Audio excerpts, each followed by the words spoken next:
jemaat yang dikasih oleh Tuhan, lalu dia serahkan kepada saya.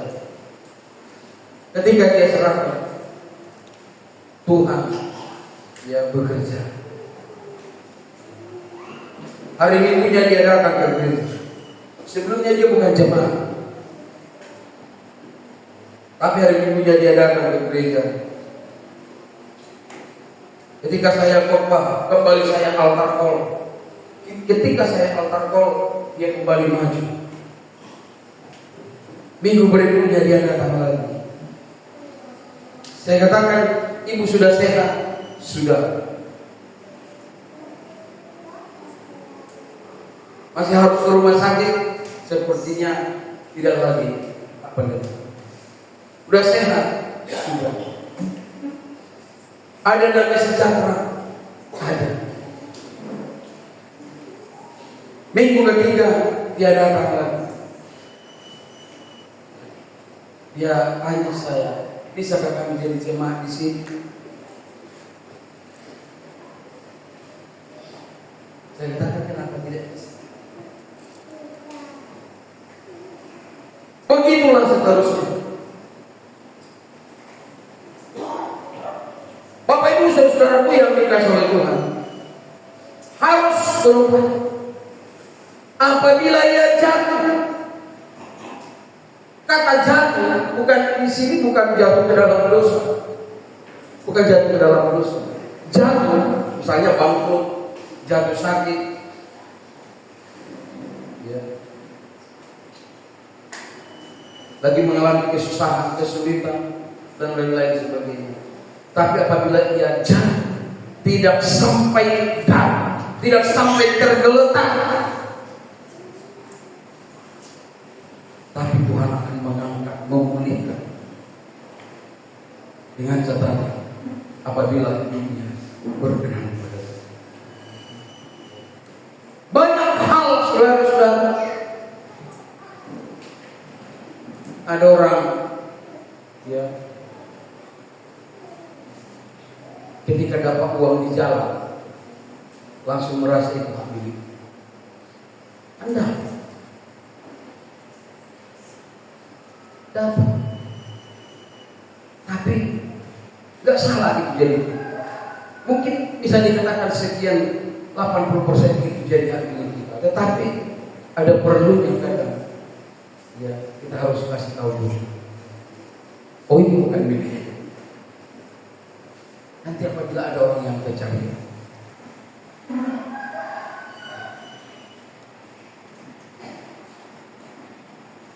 tapi kita harus punya.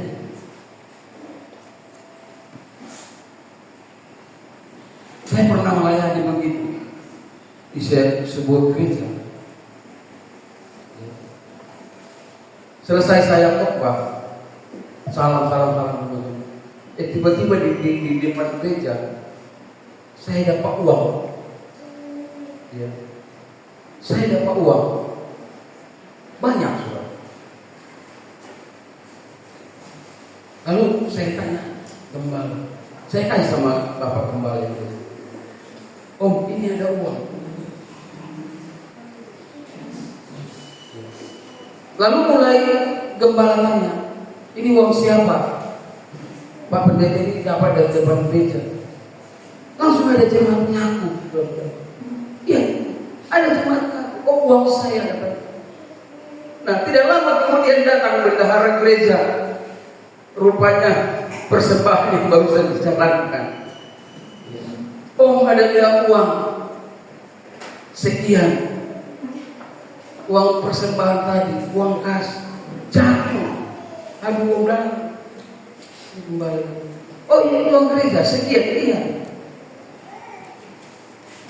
Tapi tadi ada orang ngaku di sana. Bayangkan baru pulang ibadah, jemaat juga. Tapi mari kita sebagai anak-anak Tuhan, dalam setiap langkah kita, dalam semua aspek hidup kita, kita carilah perkara-perkara, melangkahlah, bekerja, berusaha, hidup, jadilah istri yang berkenan kepada Tuhan. suami yang berkenan kepada Tuhan, anak-anak jadilah yang berkenan kepada Tuhan, sehingga kita akan melihat Tuhan menyertai perjalanan hidup kita. Puji Tuhan. Yang kedua, Bapak Ibu Saudara yang dikasihi oleh Tuhan, bagaimana hidup kita supaya berkenan kepada Tuhan? Supaya berkenan kepada Tuhan, bangunlah hubungan yang baik dengan Tuhan. Haleluya. Amin. Bangunlah hubungan yang baik dengan Tuhan. Kita baca ayatnya, Injil Matius pasal 2, bukan pasal 2. Injil Matius pasal 8 ayat 20.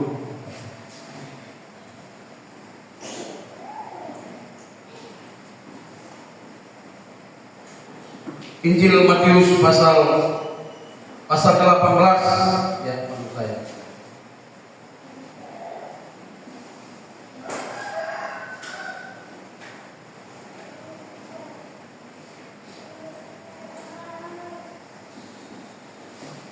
Injil Matius pasal 18 ayat 20. Saya baca begini firman Tuhan. Sebab di mana dua atau tiga orang berkumpul dan namaku di sini, aku di tengah-tengah mereka. Puji Tuhan. Amin. Bapak Ibu Saudara yang dikasihi oleh Tuhan, kita lihat di mana Tuhan akan hadir apabila umatnya selalu berkumpul dan ada memanggil nama Tuhan, ada persekutuan dengan Tuhan. Bangun Mezbah. Saya pernah pelajari 2 atau 3 orang ini berarti dimulai dari keluarga. Ini dimulai dari keluarga. Saya pelajari bahasa aslinya, saya pelajari versi-versi Alkitab yang lain. Rupanya ketika ada perkumpulan yang dimulai 2 atau 3 orang, dimulai dari keluarga sampai kepada persekutuan, sampai kepada ibadah-ibadah raya, ibadah akbar, di mana apabila dimanapun dalam dimulai dari keluarga memanggil nama Tuhan, bersekutu, di sana ada nama Tuhan dipanggil, dikatakan Tuhan ada ke tengah-tengah mereka, menyertai mereka. Puji Tuhan. Amin. Ya, jadi Bapak Ibu Saudara yang dikasihi oleh Tuhan, mulai dari keluarga, persekutuan, bangunlah Mezbah, bangunlah hubungan yang baik dengan Tuhan. Dalam keluarga, bangunlah persekutuan yang baik dengan Tuhan. Pastikan di sana Tuhan hadir, ada menyertai kita. Jadi Bapak Ibu Saudaraku yang dikasihi oleh Tuhan, bagaimana mau ada penyertaan Tuhan dalam perjalanan kita, sebagaimana yang Tuhan sudah janjikan kepada orang Israel dan juga kepada kita hari ini, kalau kita tidak bangun hubungan yang baik dengan Tuhan. Tadi pujian kita mengatakan di awal luar biasa bahwa kita selalu ingin terhubung dengan Tuhan. Haleluya. Selalu mau terhubung dengan Tuhan. Bangunlah Mezbah. Sedapat mungkin jangan pernah tinggalkan doa dalam keluarga. Supaya apa? Panggil di sana. Kumpulkan keluarga, anak, berdoa. Kadang-kadang kita katakan tidak ada waktu, tidak ada kesempatan. Kalau kita bilang tidak ada waktu, memang kalau kita sudah katakan tidak ada waktu, memang tidak ada waktu. Tapi kalau kita mau menyisihkan waktu kita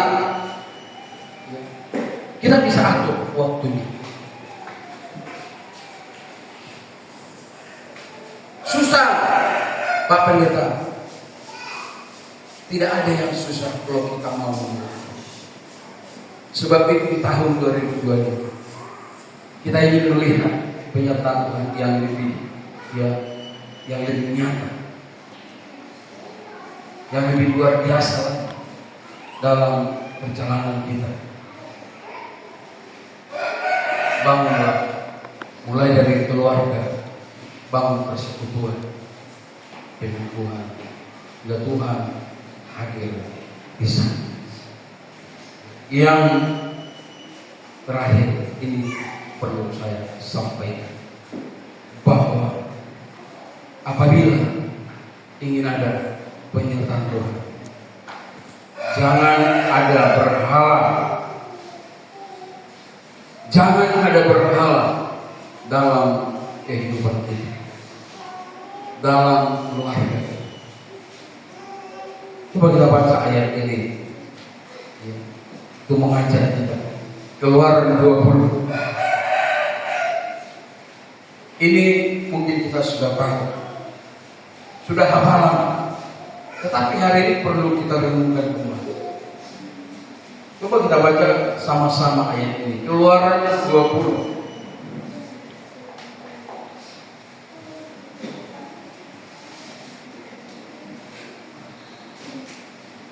Keluaran 20. Kita baca sampai ayat 2, 3 dan 4. Mari kita sama-sama perhatikan. Kita baca ayat ini. 2, 3. Iya. Akulah Tuhan Allahmu yang membawa engkau keluar dari tanah Mesir, dari tempat perbudakan. Jangan ada padamu Allah lain di hadapanku. Ayat 4. Jangan membuat bagimu patung yang menyerupai apapun yang ada di langit, di atas atau yang ada di bumi, di bawah atau yang ada di dalam air, di bawah bumi. Ayat 5. Jangan sujud menyembah kepadanya atau beribadah kepadanya, sebab aku Tuhan Allahmu adalah Allah yang cemburu, yang membalas kesalahan bapa kepada anak-anaknya, kepada keturunan yang ketiga dan keempat dari orang-orang yang membenci aku. Artinya apa?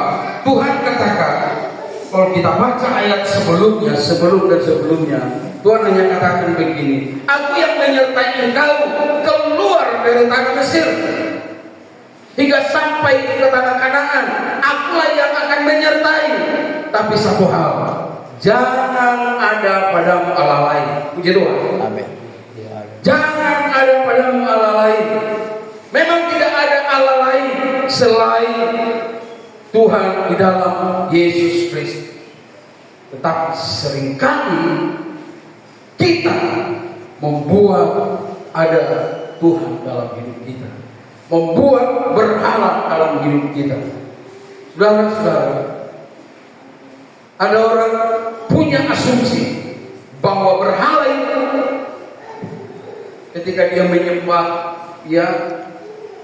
menyembah patung, ketika dia mungkin pergi ke kuburan opungnya atau nenek kakeknya, lalu di sana dia macam-macam. Tetapi berhala, untuk lebih kita mengetahui yang sebenarnya, apabila ada sesuatu yang kita cintai melebihi Tuhan, apabila ada sesuatu yang kita lebih hargai, yang lebih kita utamakan daripada Tuhan, itu sudah berhala. Misalnya kita lebih utamakan warung kita, misalnya kalau kita punya warung, kita lebih utamakan warung itu, sehingga waktu kita tidak ada untuk Tuhan, waktu kita tidak ada untuk beribadah, waktu kita tidak ada untuk berdoa. Hanya warung 24 jam kita ada di sana, semua di sana, waktu kita, tenaga kita terkuras di sana. Itu berhala. Ada orang memberhalakan anaknya.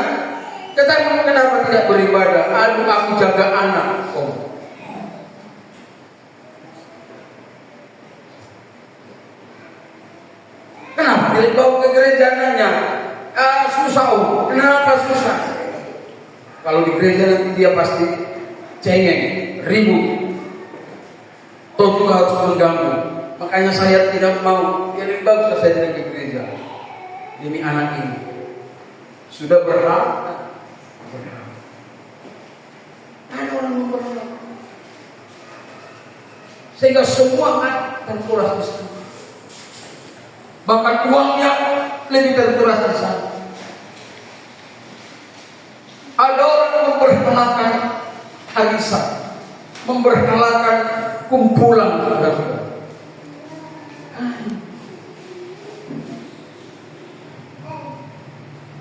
Tapi mari kita sebagai anak Tuhan,